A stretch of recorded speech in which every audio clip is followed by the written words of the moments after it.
Hello everyone, मैं सौरभ आपके अपने यूट्यूब चैनल नॉलेज में आप सबका स्वागत करता हूं। और कैसे हैं आप सब? आशा करता हूं कि आप सब अच्छे होंगे और अपने घरों में सुरक्षित होंगे। तो सबसे पहले सावन मास के प्रथम सोमवार की आप सबको हार्दिक शुभकामनाएं। शिव जी आपकी हर जायज़ इच्छा की पूर्ति करें, जायज़ इच्छा को पूरा करें, ठीक है? क्योंकि आपको पता है कि जायज़ इच्छा पूरी होनी चाहिए आपकी, ठीक है? तो चलो आज आज हम लेके आए हैं, पता है आपको, देख लिया होगा आपने, ज्योग्राफी स्पेशल।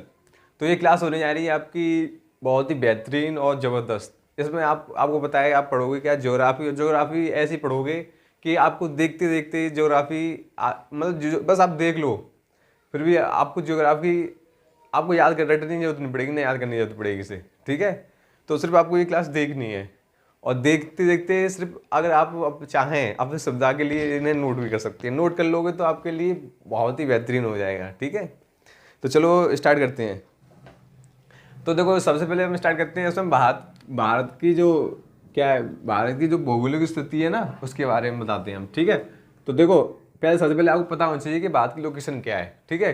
तो देखो, आपने देखा है कि आप चाहे कहीं पे भी जाओ, जैसे कि आपको कोई शहर है, आपका गांव है, कुछ भी हो, तो सबसे पहले आपको आप कैसे, अगर मान लो आप किसी से कहीं जाते हो तो आप क्या कहते हो? सबसे पहले एड्रेस दो अपना, एड्रेस लेते हो तभी तो पहुंचते हो, ठीक है? तो ऐसे ही हमारे, ऐसे मान लो कोई विदेश से, मतलब जो बाहर से, मतलब पूरी पृथ्वी की काफ़ी देश हैं, आपको पता है 195 के करीब देश हैं। तो वहाँ से अगर कोई आता है अगर हमारे देश में, तो वो कैसे आएगा? जो एयरप्लेन वगैरह हैं, ये कैसे पता कर लेते हैं कि इंडिया इस तरफ है, इंडिया इस जगह है, या भारत हमारा इस जगह है? बताओ कैसे पता करते हैं? तो इनको मतलब कुछ एक लोकेशन दी गई है, तो लोकेशन किस तरह से, हमारा भारत किस लोकेशन में पड़ता है, ये भी पता होना चाहिए आपको, ठीक है? तो सबसे पहले स्टार्ट करते हैं। तो देखो, सबसे पहले आपको पता होना चाहिए कि हमारी जो पृथ्वी है वो मतलब पूरी तरह गोल शेप में नहीं है, ठीक है? क्यों नहीं है? क्योंकि आपको पता है कई साल पहले, कई कई अरबों साल पहले हमारी पृथ्वी क्या थी, एक आग का गोला थी, आपको पता है। तो उससे एक थिया नाम की चट्टान आके टकराई, तब थिया नाम की चट्टान आके इस तरह यहाँ पर टकराई इस तरह से। तो यहाँ से एक एक उसका जो टुकड़ा, ऐसे मान लो आग का गोला था, ऐसे मान लो आप कि ऐसे मान लो कहीं आग जल रही है, अगर उसे पॉलिथीन मान लो आप, पॉलिथीन है, अगर कहीं उबल रही है, उसमें अगर आप कोई कंकड़ मार देते हो तो पॉलिथीन उछड़ के दूर दूर चली जाती है ना, एकदम वहाँ से निकल जाती है, तो उसे गड्ढा सा हो जाता है। तो इसी तरह यहाँ पे थिया नाम चट्टान टकराई, तो यहाँ से जो उसका पार्ट गया था उछल के, तो वही आज उसे आप क्या नाम देते हो? उसे आप बोलते हो चंद्रमा। चंद्रमा हमारी पृथ्वी का हिस्सा है, आप देख लेना, चंद्रमा की मिट्टी और हमारी पृथ्वी की मिट्टी सेम है, क्योंकि वो हमारे पृथ्वी का हिस्सा है, ठीक है? तो इस वजह से हमारी पृथ्वी टिल्ट हो गई थी, यानी झुक गई थी कितनी डिग्री पे? 23.5 डिग्री पे, इस तरह से। तो आप लिख सकते हो 23.5 डिग्री पे क्या झुक गई थी हमारी पृथ्वी, ठीक है? किसकी वजह से झुकी हुई है? किसकी वजह से झुकी हुई है? क्योंकि इस पर तियानामी चट्टान आई, ठीक है? ये तो आपको नॉर्मल पता होना चाहिए, नहीं बताया तो सही है, ठीक है? इससे और इसके बारे में हम जो पृथ्वी कैसे बनी कैसे नहीं बनी, ये सबको पता है, नहीं बताया तो इसके बारे में एक अलग से क्लास लेके आएंगे। अभी हम पढ़ रहे हैं सिर्फ भारत की जो स्थिति है वो कहाँ पे है, ठीक है? अब देखो, आपको बताया कि ये क्या चीज़ है जो भारत को दो भाग, जो क्या बोलते हैं, पृथ्वी को दो भागों में डिवाइड करती है, इसे या क्या बोलते हो? इक्वेटर, या क्या बोलते हो भूमध्य रेखा, या क्या बोलते हो विषुवत रेखा? बताओ, बोलते हो कि नहीं? इसे इसका नाम दिया गया, आपने 0 डिग्री भी बोलते हो आप इसे, यह नाम लिख देता हूँ उसके, आप इसे भूमध्य रेखा भी बोलते हो, ठीक है? और आप इसे विषुवत रेखा भी बोलते हो, और आप इसे इक्वेटर भी बोलते हो, क्लियर? तो ये क्या है, ये हमारी जो पृथ्वी है उसको दो भागों में डिवाइड कर रही है कि नहीं? तो हम जो ऊपर वाले जो भाग को क्या बोलते हैं? तो ऊपर वाले भाग को आप सब बोलोगे, हम बोलते हैं उत्तरी गोलार्ध। क्या बोलते हैं? उत्तरी गोलार्ध। बताओ यहाँ तक किसी को प्रॉब्लम? और इस वाले को क्या बोलते हैं? इस वाले को बोलते हैं दक्षिणी गोलार्ध,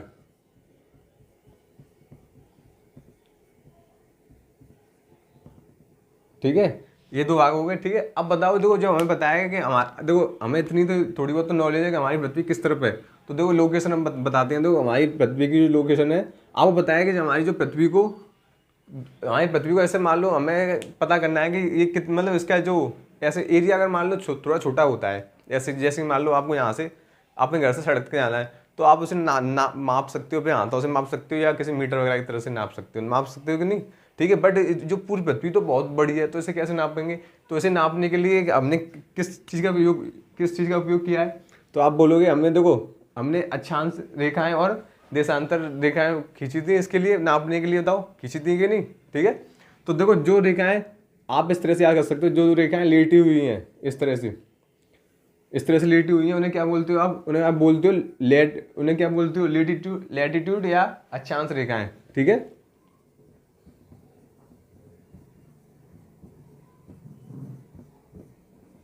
अब बताओ जो रेखाएं खड़ी खड़ी खींची गई थी इस तरह से, यूं खींची गई थी ना, तो बताओ इन्हें क्या बोलते हो आप, इन्हें बोलते हो आप देशांतर रेखाएं या लॉन्गिट्यूड। बताओ किसी को यहाँ पे प्रॉब्लम है तो बताओ। ये किस लिए खींची गई थी, ये इसलिए खींची गई थी क्योंकि हमारे लिए सुविधा हो जाए। अगर मान लो अब ये नापना है कि ये वाला देश कितने किलोमीटर दूर है हमारे देश से, तो उसके लिए सुविधा हो जाए, ठीक है। इसलिए इनके बीच में ये डिग्री, यहाँ पे डिग्री की ये मैंने रेखा मतलब वो कंप्लीट रेखा नहीं बनाई, मैं आपको बताया काफ़ी रेखा है, ठीक है। मैं आपको समझाने के लिए बताया, ठीक है।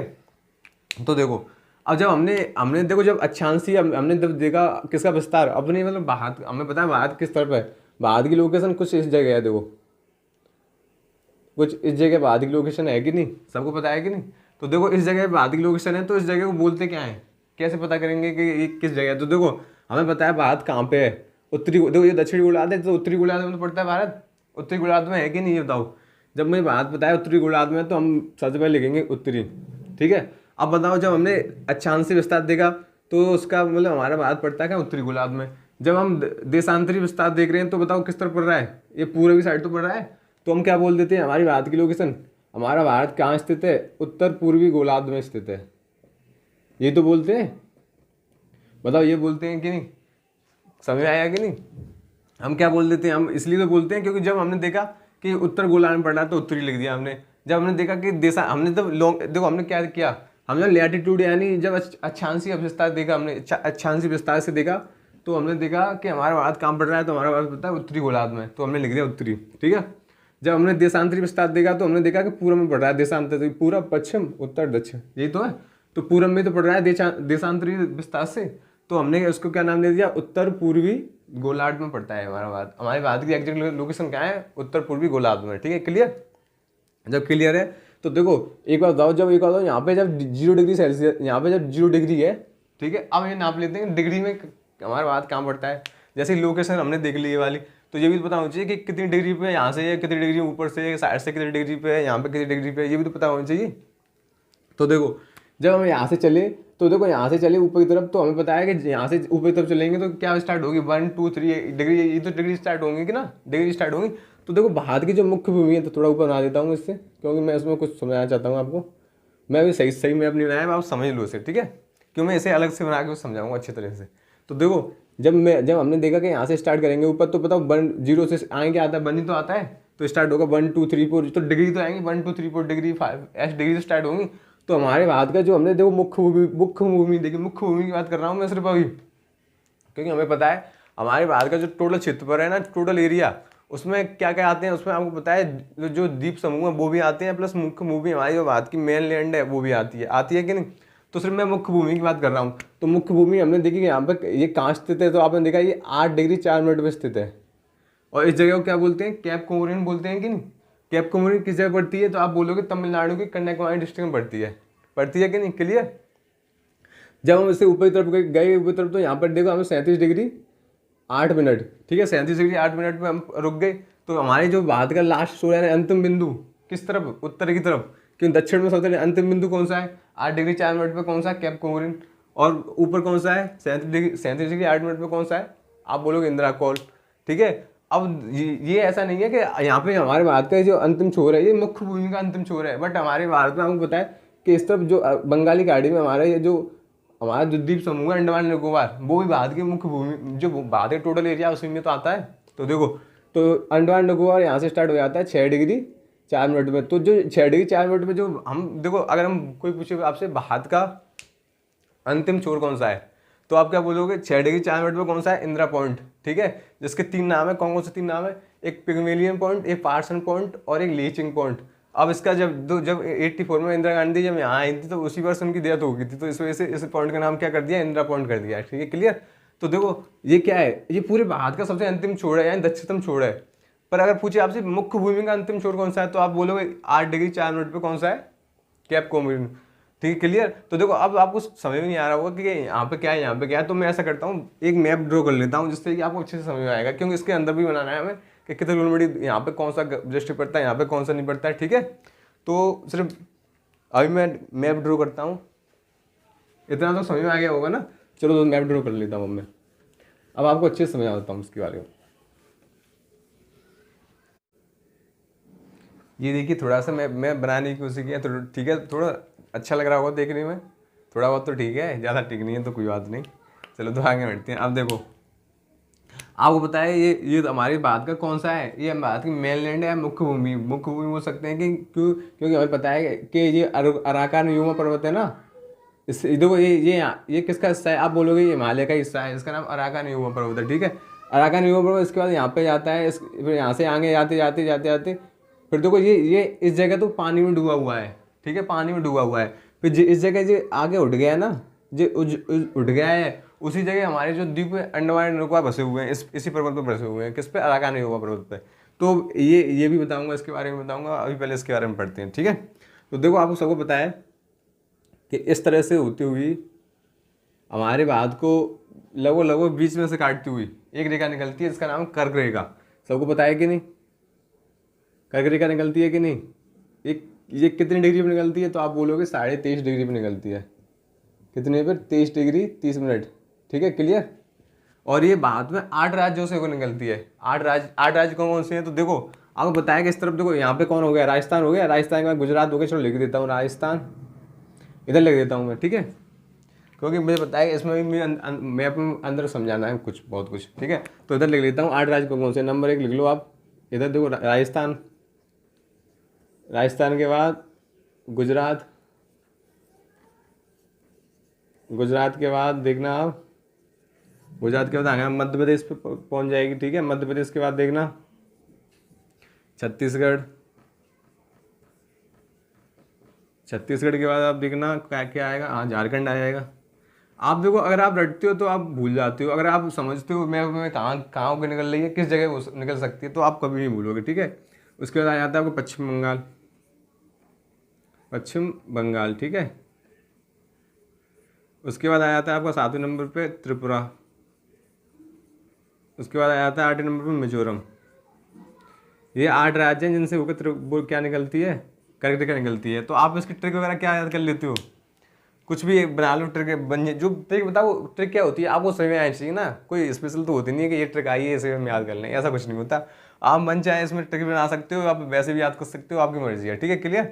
बताओ यहाँ तक क्लियर हो गया। अब देखो जो जहाँ मैं बता रहा था वहाँ पे आता हूँ। देखो ये जो भारत का अंतिम छोर है, तो देखो आपको बताया कि भारत की आकृति क्या है, ये हमारा ईस्ट है यानी पूरब, ये क्या है वेस्ट पश्चिम, ये क्या है उत्तर यानी नॉर्थ, ये क्या है दक्षिण यानी साउथ। क्लियर है, यहाँ तक किसी को डाउट तो नहीं है। ठीक है, तो अब देखो जो भारत का, अब देखो जो भारत का उत्तरी छोर, सबसे उत्तरी छोर यानी सबसे उत्तर में लास्ट छोर कौन सा है भारत का, तो आप क्या बोलोगे, भारत का लास्ट छोर है इंदिरा कोल। इसका नाम क्या है, इंदिरा कोल। कोल का मतलब क्या होता है, कोल का मतलब होता है पहाड़ी। तो आपने देखा पहाड़ी के ऊपर, सबको बताया ना। ठीक है, तो ये देखो आपको बताया यहाँ से, यहाँ जो अभी मैं इससे थोड़ी पहले बताया था कि यहाँ से स्टार्ट हुआ था ये। तो ये भारत का दक्षिणतम छोर है। दक्षिणतम छोर किस बिंदु किसका है, आप बोलोगे मुख्य भूमि का दक्षिणतम छोर है। इसका नाम क्या था, मैं इसका नाम ऊपर लिख दूँ तो कोई दिक्कत तो नहीं है, क्योंकि नीचे जगह नहीं है। तो इसका लिख देता हूँ केप कोमोरिन। इसका नाम क्या है, केप कोमोरिन। ठीक है, और ये पड़ता कहाँ है, आप बोलोगे तमिलनाडु, ये नीचे उधर तमिलनाडु तो आ गया, तमिलनाडु के कन्याकुमारी डिस्ट्रिक्ट में पड़ता है। ठीक है, तो ये भारत की मुख्य भूमि का अंतिम छोर है ये। ठीक है, अब मैं ये भी बताऊंगा भारत का दक्षिणतम छोर कौन सा है, ये मुख्य भूमि का दक्षिणतम छोर तो है, दक्षिणतम यानी साउथ। ठीक है, क्लियर, कि साउथ में सबसे लास्ट छोर कौन सा है मुख्य भूमि का, तो आप क्या बोलोगे केप कोमोरिन। ठीक है, ये कितनी डिग्री पे है ये भी पूछ सकता है, तो आप बोलोगे 8 डिग्री 4 मिनट पे है ये। क्लियर, जब ये 8 डिग्री 4 मिनट पे, तो ऊपर की तरफ हम बढ़े तो बताओ ये डिग्री बढ़ेगी ना, तो ये आपका 37 डिग्री 6 मिनट पे। क्लियर, बताओ यहाँ तक किसी को डाउट तो नहीं है। जब यहाँ तक किसी को डाउट नहीं है तो देखो अब बताओ यहाँ से और यहाँ तक की अगर आपको डिस्टेंस पूछ ले कि हमारे उत्तर से लेके दक्षिण तक की भारत की मुख्य भूमि की वो क्या है, लंबाई क्या है, तो आप क्या बताओगे, छोर से लेके दक्षिण छोर तक की क्या है डिस्टेंस, क्या है यानी कितने किलोमीटर है, तो आप क्या बताओगे ये आपकी 3214, 3214 ये आप लिख सकते हो 3214, ठीक है, किलोमीटर। ये क्या है, भारत के उत्तरी छोर से दक्षिणी छोर तक की क्या है डिस्टेंस, वो भी मुख्य भूमि की है, ठीक है, क्लियर। अगर आपसे ये भी पूछ लिया तो देखो आपको पता है कि ये हमारा जो उत्तरी छोर है ये कहाँ पड़ता है, तो आप सबको पता है वो पड़ता है जम्मू कश्मीर। तो ये कहाँ पड़ता है, जम्मू कश्मीर में, JNK लिख देता हूँ, ठीक है, समझ में तो आएगा ना आपके, JNK में। और ये वाला कहाँ पड़ता है, ये आप बोलोगे तमिलनाडु, ठीक है, क्लियर।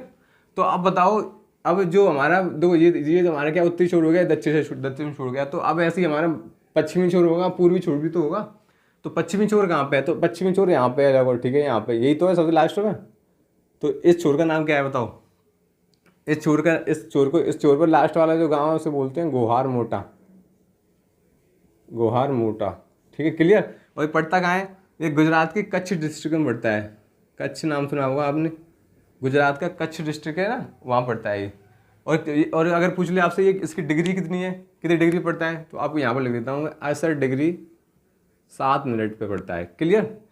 अब देखो, अब हम क्या देख रहे हैं, पूर्वी छोर, सबसे पूर्वी छोर। तो ये सबसे पूर्वी छोर, ये यहाँ पे भी एक गाँव है, इसका नाम किवीथू, क्या नाम है, किवीथू, बताओ किवीथू। ये क्या पड़ता है, ये अरुणाचल प्रदेश में पड़ता है, ठीक है। लोहित, जो हमारी लोहित नदी है ना, वो यहीं से एंटर करती है। अब बताओ, अब ये भी तो पूछ सकता है ये इसकी डिग्री बताओ, ये कितनी डिग्री पे, तो आप क्या बताओगे, तो आप बता दोगे, देखो अब ये भी पूछ लिया ये डिग्री क्या है, तो आप बता दोगे 97 डिग्री 25 मिनट, क्लियर। तो देखो सब डिग्री पता चलेगी ना हमारे भारत की, क्या मुख्य भूमि की तो सब पता चलेगी, क्लियर है ना। मुख्य भूमि के बारे में पूछेगा आपसे, अगर पूछ लिया मुख्य भूमि का सबसे कौन सा, ये तो अरुणाचल प्रदेश में पड़ता है ना, लिख लो यहाँ पे अरुणाचल प्रदेश। और ये क्या पड़ता है, गुजरात में कच्छ डिस्ट्रिक्ट, ठीक है। ये क्या पड़ता है, तमिलनाडु। ये क्या पड़ता है, इंद्रावल। बताओ यहाँ तक, अब ये देख लो यहाँ से यहाँ तक की डिस्टेंस क्या है, तो आप लिख दो पूर्व से पश्चिम डिस्टेंस है आपकी 29-33 किलोमीटर, 29-33 किलोमीटर, कन्फ्यूज मत होना। पूर्व से पश्चिम की 29-33 किलोमीटर और दक्षिण से उत्तर की क्या है 32-14 किलोमीटर, ठीक है, 3214 किलोमीटर, क्लियर। बताओ यहाँ पे किसी को डाउट है, नहीं है ना। तो देखो एक बात बताऊँ मैं, यहाँ पे थोड़ा मैप में थोड़ा दिक्कत आ रही है, क्योंकि इससे ये कितना है 8 डिग्री 4 मिनट पे ना, तो ये तो हमारी भारत का मुख्य भूमि का अंतिम छोर है। पर हमारे पूरे भारत के जो पूरे एरिया में क्या आते हैं, द्वीप समूह भी आते हैं, और क्या आती है, मुख्य भूमि भी आती है। तो जो द्वीप समूह है, ये वाला छोर ना है, ये वाला छोर है ना, ये वाला छोर इससे थोड़ा नीचे है, तो आप समझ जाना, ठीक है। तो मैं इसे ऊपर बना के समझा देता हूँ ना, आपको समझाने के लिए मैंने इसके बिल्कुल नीचे बना दिया, अगर बनाता तो यहाँ पे आता लोगों, ठीक है, क्लियर। पर यहाँ पे अभी जगह नहीं है, तो फिर मैं इस तरह से बना देता हूँ, ऐसे ही अंडमान, ये निकोबार, ठीक है, ग्रेट निकोबार, ऐसे ही, ठीक है। इन दोनों के बीच में कौन सा चैनल है क्या नहीं है, सब मैं समझाऊंगा, आप टेंशन मत लो। कौन 10 डिग्री चैनल किसके बीच में है, 9 डिग्री चैनल किसके बीच में, 8 डिग्री चैनल किसके बीच में। आपको ज्योग्राफी से रिलेटेड कोई टेंशन लेने की जरूरत नहीं है, ठीक है। तो अब बताओ, जब मैं इसका दक्षिणतम छोर देखूंगा तो यही तो होगा, क्योंकि ये इससे नीचे है, मतलब जो हमारी जो मुख्य भूमि है इससे नीचे है, यहाँ थोड़ा नीचे ही है। तो बताओ ये कितनी डिग्री पे, अभी समझ जाओगे आप। तो आप लिखोगे ये 6 डिग्री और 4 मिनट पे है, ठीक है, कितने पे, 6 डिग्री 4 मिनट, तो ठीक है, कितने पे, 6 डिग्री 4 मिनट पे है, क्लियर है, ठीक है। तो अब बताओ 6 डिग्री 4 मिनट पे ये है, तो ये किसके बताओ, ये जो नीचे भूमध्य रेखा है, आपको पता है यहाँ पर दिन रात लगभग बराबर होते हैं, और आपको पता है सूरज की किरणें सबसे ज़्यादा तीव्र किस पे, सबसे ज़्यादा फोकस किस पे होता है, यानी सीधी पड़ती हैं, भूमध्य रेखा पर पड़ती हैं। तो एक बताओ, जहाँ सूरज की किरणें एक तो सीधी पड़ रही हैं, तो वहाँ पर गर्मी तो ज़्यादा होगी ना।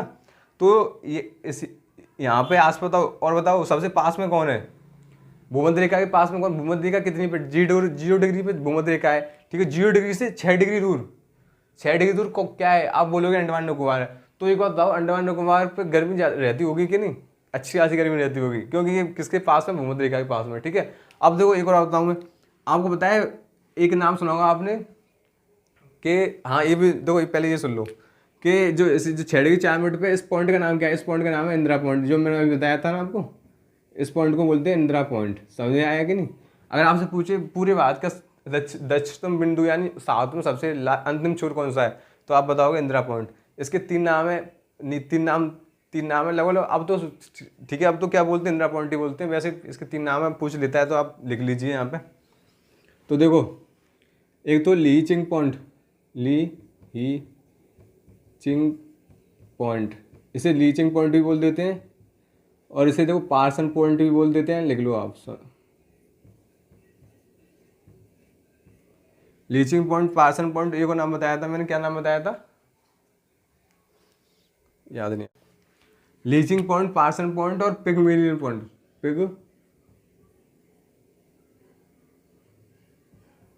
Pygmalion point. ठीक है, क्लियर। ये 3 नाम हो रहे हैं इसके। ठीक है, तो ये भारत का कौन दक्षिणतम शोर है सबसे, पूरी भूमि हमारे भारत की जितनी द्वीप समूह और मुख्य भूमि दोनों को मिला के सबसे अंतिम छोर कौन सा है, 6 डिग्री 4 मिनट पे इंदिरा पॉइंट। ठीक है, क्लियर। और मैंने आपको ये बता दिया है 80 फोर्सेस का नाम इंदिरा पॉइंट क्यों रखा गया था, क्योंकि 84 में जिस वर्ष इंदिरा गांधी जी की मृत्यु हुई थी उस वर्ष इंदिरा गांधी जी यहाँ पे आई थी। ठीक है, तो ये यहाँ आई थी, तो इस वजह से इस पॉइंट का नाम क्या रख दिया, इंदिरा पॉइंट। क्लियर। अब देखो एक बात बताऊँ, जब यहाँ से लगभग आप थोड़ा सा 263 किलोमीटर नीचे जाओगे तो आपको पता है और नीचे चले जाओगे और भूमध्य रेखा के और पास चले जाओगे तो यहाँ पे एक आइलैंड है जिसका नाम सुमात्रा आइलैंड। तो पूछ लेता है क्वेश्चन, सुमात्रा आइलैंड भारत की किस किस दिशा में है, तो आप बता दो किस दिशा में, दक्षिण दिशा में है। और किसके नीचे है, तो आप बता दो अंडमान निकोबार के नीचे है। क्लियर। सुमात्रा आइलैंड कहाँ पे है और भूमध्य रेखा से ऊपर होगा, आपको पता है, और ज़्यादा गर्मी होगी वहाँ पे। तो क्लियर। तो बताओ यहाँ तक किसी को कोई डाउट हो तो इसमें तो मुझे बताओ, डाउट है किसी को, जो मैं अभी तक समझाया इसमें किसी को डाउट है? अगर डाउट नहीं है तो चलो आप इसे नोट करना चाहते हैं नोट कर लो, नहीं तो साफ कर रहा हूँ।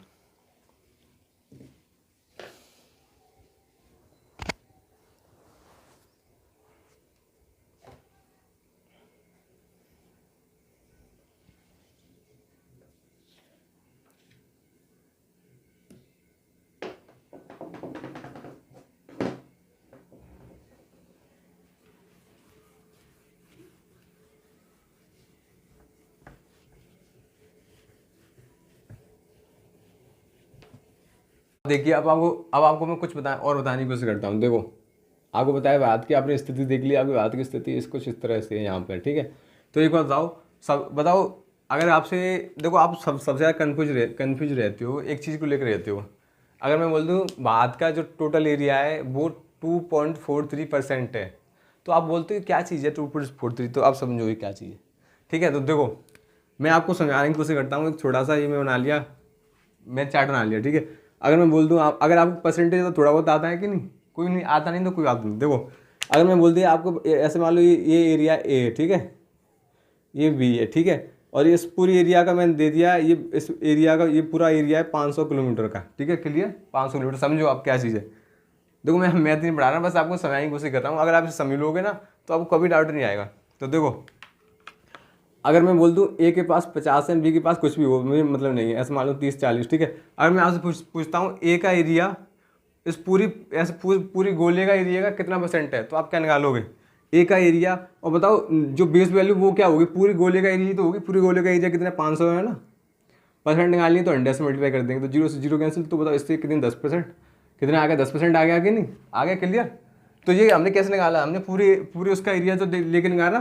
तो ठीक है, ऐसे ही हमारे जो पृथ्वी यानी हमारी जो इंडिया यानी भारत का नक्शा है, भारत का जो एरिया है वो पूरे जो इस पृथ्वी का कितना परसेंट है, तो आप क्या बोलोगे 2.43% है।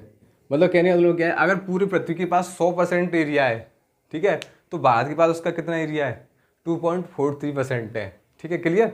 और जैसे आप क्या बोल देते हो, जैसे आप बोल देते हो 32,87,263 किलोमीटर स्क्वायर क्यों बोलते हैं, ये आपको मैं समझाऊंगा जब आप मुझसे मैथ पढ़ोगे, तब मैं इसको डिटेल में बताऊंगा क्यों स्क्वायर लगाते हैं, क्यों लगाते हैं, क्यों किया जाते हैं। ठीक है, क्लियर। तो बताओ इतना समझ में आया आप सबको। तो देखो अब आप बोलोगे सिर्फ भारत के पास इतना ही एरिया है, और अगर हम किलोमीटर स्क्वायर में देखें तो इतना एरिया है, क्लियर। तो ये बताओ ये पूरा एरिया क्या है, इसमें आपके मेनलैंड भी आती है, मुख्य भूमि भी आती है, और आपका द्वीप समूह भी आता है, क्लियर है कि नहीं। और ये हमारे पूरे टोटल देखें 2.43% है। ठीक है, पूरे विश्व के एरिया का। तो इतना नोट कर लोगे तो आप सुनो अब मैं क्या बताना चाह रहा हूँ। देखो अब आप पूछोगे कि इस भारत का एरिया इतना है, तो सबसे पहले नंबर पर कौन है, तो आप ले लो पहले नंबर पर आता है रूस। एरिया के मतलब सबसे ज़्यादा एरिया किसके पास है पूरी पृथ्वी में, आपके वो क्या बोलोगे रूस के पास। दूसरे नंबर पर कौन आता है, आप बोलोगे कनाडा। कौन आता है बताओ, कनाडा। ठीक है, तीसरे नंबर पर बोलोगे आप क्या आता है बताओ, तीसरे नंबर पर आता है आपका अमेरिका।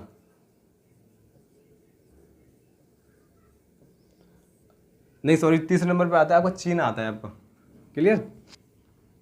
तीसरे नंबर पे लिखोगे आप चीन। अब देखो चौथे नंबर पे आता है आपका अमेरिका। तो आप बोल रहे हो, अभी देखो आप सबका बता रहे हो, अब इंडिया का नहीं बता रहे हो। इंडिया आती है हमारी 7वें नंबर पे, भारत। तो अब आपसे क्वेश्चन ये भी तो पूछ सकता है कि क्षेत्रफल की दृष्टि से भारत का कौन सा स्थान है, तो 7वां। और अगर ऐसे पूछे क्षेत्रफल पूरी विश्व का भारत के पास कितना है, तो आप क्या बोलोगे 2.40%। अगर इसमें पूछे तो इसमें बता दोगे। क्लियर? कोई डाउट तो नहीं है किसी को? बताओ, किसी को कोई डाउट तो नहीं है? अगर किसी को कोई डाउट हो तो मुझे बताओ। अगर आप चाहते हो कि जो दो बीच में रहेंगे इनको भी लिख दूँ, तो 5 नंबर पे आता है आपका ब्राज़ील। 6वें नंबर पे आता है आपका ब्राज़ील के बाद कौन सा, ऑस्ट्रेलिया। मतलब ऑस्ट्रेलिया की आबादी इतनी है कि इतनी, इससे ज़्यादा तो हमारी यूपी की है, फिर भी देखो उसके पास एरिया हमसे ज़्यादा है। ठीक है? क्लियर? बताओ, इसमें किसी को डाउट तो नहीं है? अगर डाउट नहीं है तो चलो आगे बढ़ते हैं। बताओ, समझ में आ रहा है ना? किसी को कोई प्रॉब्लम तो नहीं है? समझ में आ रहा है ना? तो देखो अभी इसमें मुझे बहुत कुछ बताना है, बट मैंने एक तरह से एक ओवरव्यू आपको बताया है। आपको ये बताया है कि मैं कुछ इस तरह से स्टार्ट करूँगा और आपको मतलब पूरा कवर कराऊंगा इसमें तुम्हें। इसमें मैं सिर्फ मतलब जो आपको तो सामने दिखाया गया है, इसमें कुछ ज़्यादा भी नहीं है और कुछ कम भी नहीं है। सब आपके एग्जाम के लिए बहुत इंपॉर्टेंट है कि नहीं? अब मैं सिर्फ ऐसी इंपॉर्टेंट चीज़ आपको सबको कराऊंगा। अगर आप चाहते हो कि मैं जरूर आपकी क्लास को ऐसे कंटिन्यू करूँ तो कमेंट करके मुझे जरूर बताना। और वीडियो अगर अच्छी लगी हो तो लाइक शेयर और सब्सक्राइब करना ना भूलें, और प्लीज़ ज़्यादा दोस्तों को शेयर करें। ओके, ठीक है, फिर मिलते हैं नेक्स्ट वीडियो में।